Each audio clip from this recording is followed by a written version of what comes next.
The consequences of early childbearing are felt not just by young people who have children, but their families and society as well. This is so because young people who have children continue to be dependent on others. What leads to early childbearing? Lack of access to sexual reproductive health services has been cited as one of the contributing factors to the increased number of teenage pregnancies. And now, the International Planned Parenthood Federation is proposing that children in school should be given contraceptives. My name is Ruth Kamwe. This is News in Depth. Today's program looks at adolescent sexual reproductive health.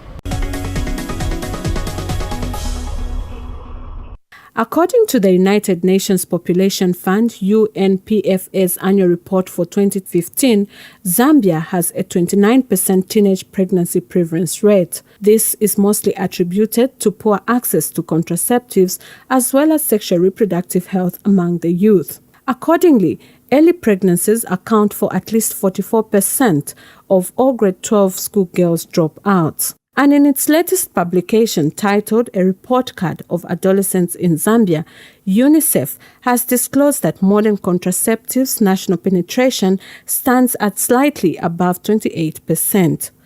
Unfortunately, adolescents account for only 10% of this statistic.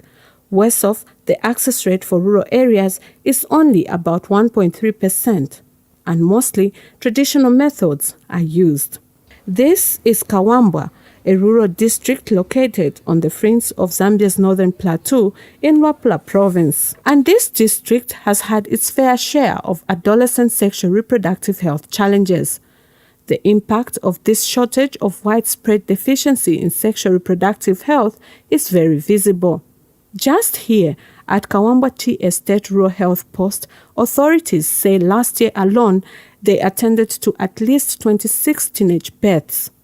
This is almost half the number of births recorded at the health facility during the same period.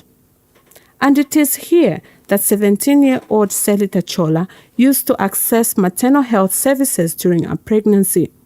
Selita was in grade 9 when she became pregnant. Consequently, she dropped out of school.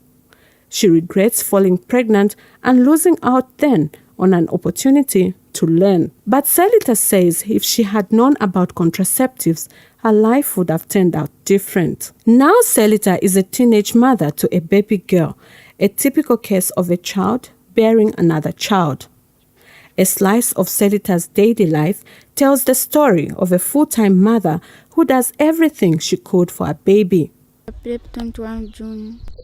I not 2 months.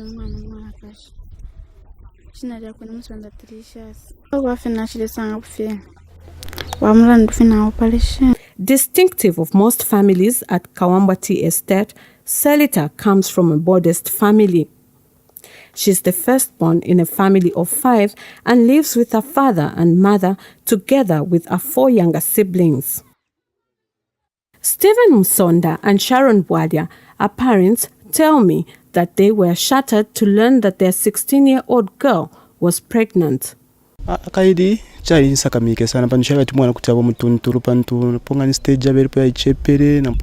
was not happy at all when I learned that she was pregnant, and her giving birth through C-section scared me. They are now looking to the future and want their girl to go back to school. If she doesn't go back to school, life will be hard for us as family. She's still young, and the only thing I want is for her to go back to school. I tell her siblings that they should not go through the same thing. But Selita's case is not peculiar to her family alone. It is synonymous with many other young girls in this community, dropping out of school due to early pregnancies.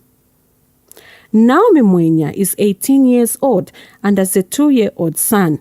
She got pregnant at age 15.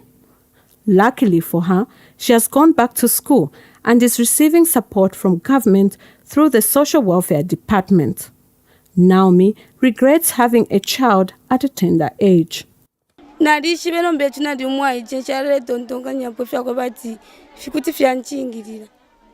I know that there are contraceptives, but I didn't think that I would get pregnant. Being pregnant at a young age is not good, and if you come from a poor family, it's even more difficult. It's better to wait until one finishes school. Otherwise, poverty continues in the family.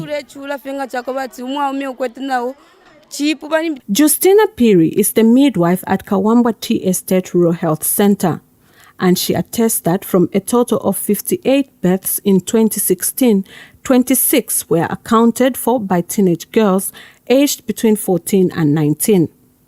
Since January 2017, 61 women have given birth and 42 are teenagers. For 2016, the statistics, they are as follows. 14 years, we had 3. 16 years, we had 6. 17 to 18 years, we had 10.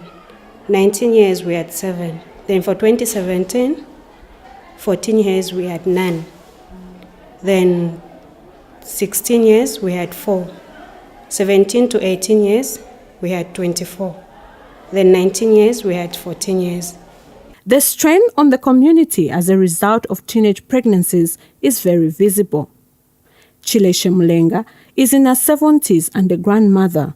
She's here at Tea Estate Health Center to nurture a teenage granddaughter who has just given birth. She says her granddaughter is still in school and that having a child at a tender age is a burden on the family. She is young. I'm not happy at all.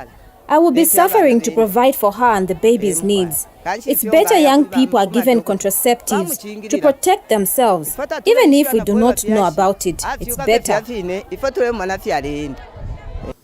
Monica Chansa, another grandparent, is assessed with the number of teenage pregnancies in Kawambwa.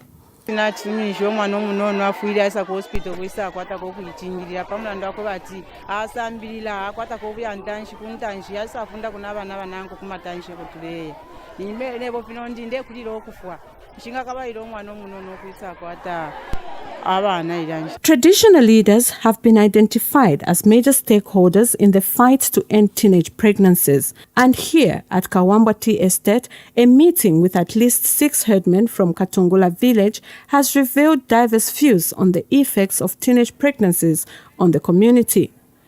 But what should be done to reduce the numbers? Some traditional leaders are demanding for a law that will stiffen punitive measures for young people who fall pregnant. Uli na 15 years, na nguli na 12 years, na 14 years, akwate fumo. The president should introduce a law to arrest young people who fall pregnant. This is the only way to ensure that the girls don't drop out of school. The burden of taking care of babies born as a result of such pregnancies is too much. Tukayamusungira nangu ni kuchifungo. Tuifufuwe bantu tatuinga puishi obugu afya kumaka Yesu kana kumaka yako alesa. Elio bambi balepula bwangu mubwaiche amafumo necho balepulira efi limbi kwisasanga tyubuchushi bwali bapitirira mu mishomo tuikele ntutulea takuweme kubana aba bantu twafyala. Our future does not look good. Families will continue to be in poverty as our children don't listen to us. Girls need to finish school and contribute to national development. And while some headmen feel young people should be given contraceptives, others say this will worsen the situation. Ngatabale umfa baisa private ukulingana no lubembu bakakatilamo pantu ifo tuleba funda fumenimo tabale fwaya kumfwa nomba mayo wala kasotola mayo twatuntu wala sotola pantu feeling ya muntu yali kusana kugata blood na blood ifuye kyabombeshanya panga pamo moto abika mo kubunga bumo tule kolonga nikabashitata nabaume nabana kashi tule bapefu ndio kutile ichishile nga wakwata efumota ufichikilishe pasta yako kwatilapo The number of teenage pregnancies recorded at this one rural health center adds up to the many recorded from various parts of the country. In 2016 alone, at least 15,000 girls dropped out of school after falling pregnant. This is despite the Ministry of General Education's policy of comprehensive sexual reproductive health education in schools.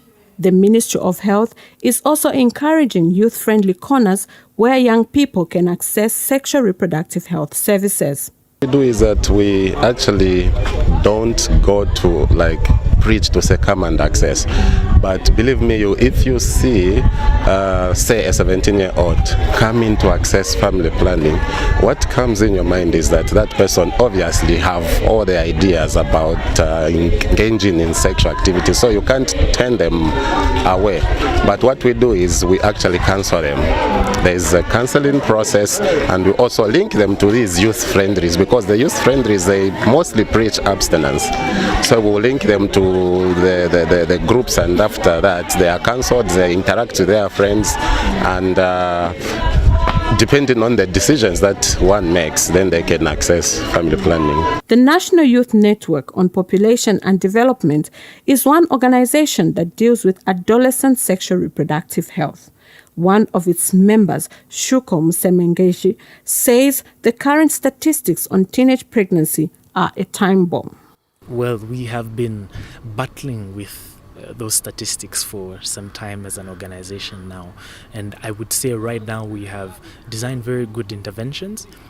We currently just sealed a program that we are trying to start in a grant that Zambia had applied for with the Global Fund, where we are now looking at maximizing on OVC support, that's out-of-pocket support for girls that are falling out. But further than that, we're also looking at how do we actually reach them with messages of contraception and services of contraception, because we have currently noted that, with Ministry of Education's policies, you cannot go in the schools and provide sexual reproductive health services, but all they allow you to do is to give them access to information. So we're now trying to strengthen linkages between schools and actual service provision centers. And other than that, we are also just trying to see how best as an organization we also start our own independent programs that will help us reach out to more young people, because at the current rate, I don't think we are safe as a country when it comes to development, because we'll still have a lot of high statistics with regards to maternal mortalities, because these teenagers are exposed to different health hazards when they fall pregnant. It is clear that teenage pregnancies and early marriages have negative effects on national development. The re-entry policy is another intervention that government has put in place to encourage girls to return to school after giving birth. In the 7th National Development Plan, government identifies keeping girls in school, preventing child marriages and teenage pregnancies as one intervention which will contribute to harnessing demographic dividend. The demographic dividend refers to the economic benefits a society enjoys when fertility and mortality decline rapidly.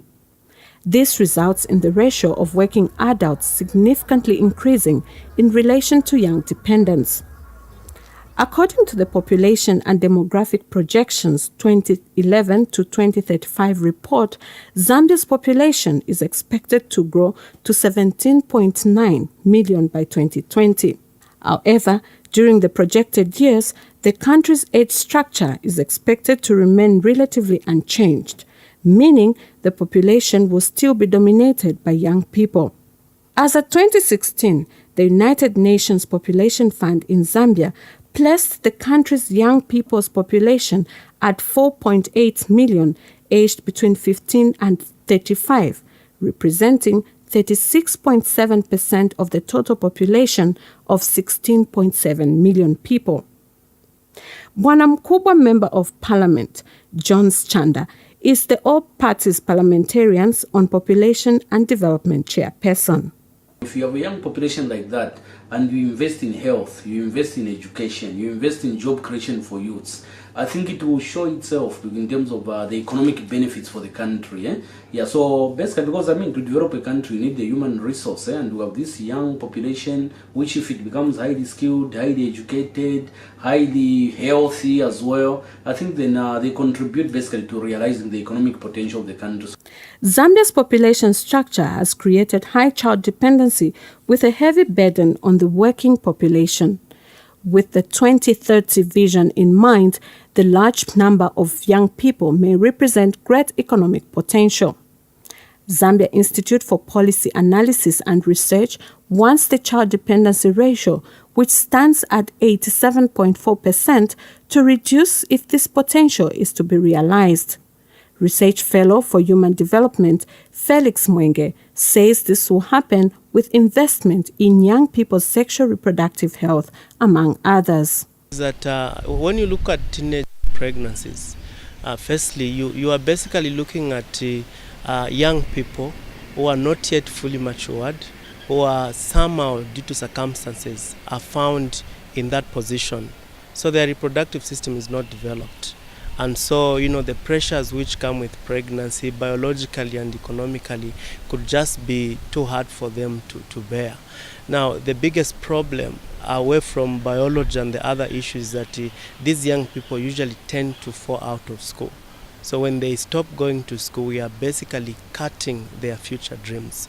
We are also depriving Zambia of young people that have the potential to develop this country. And yes, despite the realization by government and other stakeholders that heavy investment in adolescent sexual reproductive health reduces fertility and mortality rate, the use of contraceptives by young people still remains an issue of morality versus reality. According to statistics at Kawambwa Tea Estate Rural Health Center, 81 adolescents had access to contraceptives in 2016. As from January 2017, 46 adolescents have accessed contraceptives.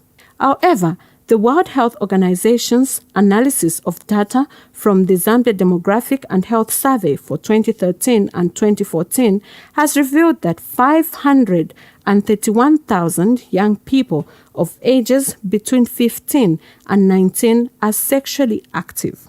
The survey further suggests that 73.3% of unmarried sexually active adolescent girls do not want to have a child in the next 2 years, yet only 20.6% use any method to prevent pregnancy. At a recent meeting with the International Planned Parenthood Federation liaison officer Sam Telamo, Zambia's African Union permanent representative, and the country's ambassador to Ethiopia, Susan Scaneta, said there should be other ways of avoiding or reducing pregnancies.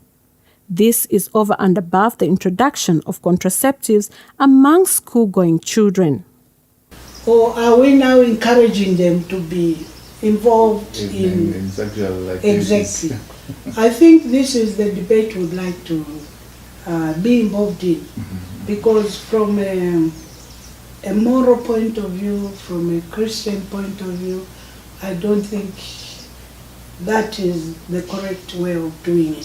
Mr. Ntelamo also says a meeting will be held in October 2017 at the African Union, where proposals of giving contraceptives to sexually active children will be discussed. Among the countries to attend the meeting will be Zambia, Ghana, Kenya, Mozambique, Botswana, and Uganda. Our young girls have to really propel, in their education. We need to make sure that those that are sexually active, we put them on family planning, on contraceptives, so that they don't fall pregnant. And those that are not sexually active, we preach that they maintain that livelihood where they don't have to engage into some activities that will compromise on their education. Because what we have observed through some studies is that mostly when young girls are sexually active, they fall pregnant, their chances of going back to school to formal education is very, very slim. Yes, and that's why we are saying we need really to invest on the third pillar of the demographic dividend. Mozambique is one of the African countries that recently launched a program to distribute contraceptives in the country's secondary schools over the next 4 years. According to APA News, the head of Department of Women and Children's Health at the Ministry of Health, Pascal Weta, the move is expected to offer contraception services to between 90 and 100 secondary schools. With regard to government's development policy, should Zambia take Mozambique's route? Now, the fact is, whether we give or we don't give, these things are happening. Hence, we have, early pregnancies, teenage pregnancies, and young people dropping out of school. My main concern, as a policy analyst, is as a country, what do we want? And the big thing is we want young people that are going to remain in school. We want young people that are going to devote all their time in school, concentrate, get an education, be empowered, acquire skills so that they are able to contribute to the development of this nation. And if early pregnancies or issues of sexuality are hindering that, are becoming a bottleneck in terms of trying to achieve that, look, I wouldn't see a problem in trying to coach young people, counsel them. Look, I know that they get tempted, but basically we should help them. We can't bury our heads in the sand and just wish that they won't be sexually active. These are young people, and look, Ruth, we are living at a time when there's so much information. If you don't tell them the truth from school or from the home where they're coming from, they'll still discover these things in other ways. So I believe in just giving them full information. If, we should tell them the benefits of contraceptives, but we should also warn them against other dangers that have to do with unprotected sex and all those kinds of issues. So coming back to your question, I think the main thing is, as a country, what we want is to have young people that will remain in school, concentrate, get an education, get skills, and we should be ready to do anything that will help them do that. Back in Kawambwa, Selita, the 17-year-old mother, as well as a grade 9 dropout, thinks of her future and that of her child. What is obvious is that she wishes things were different. But hope is not all lost. Selita knows too well that the only way to atone for what she has done is to go back to school and keep alive her dreams of becoming a nurse.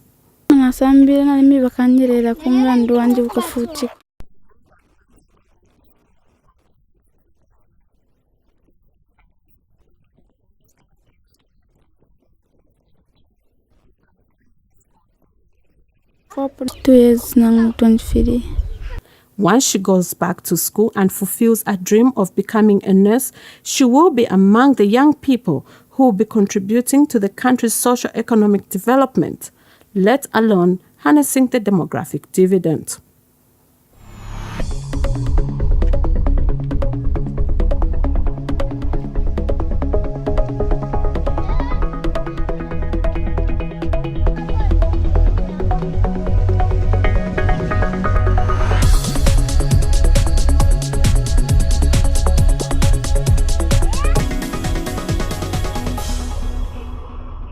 That was the program for today. We hope that you join us next week at the same time when we bring you another interesting and informative edition of News in Depth. My name is Ruth Kamwe. God bless.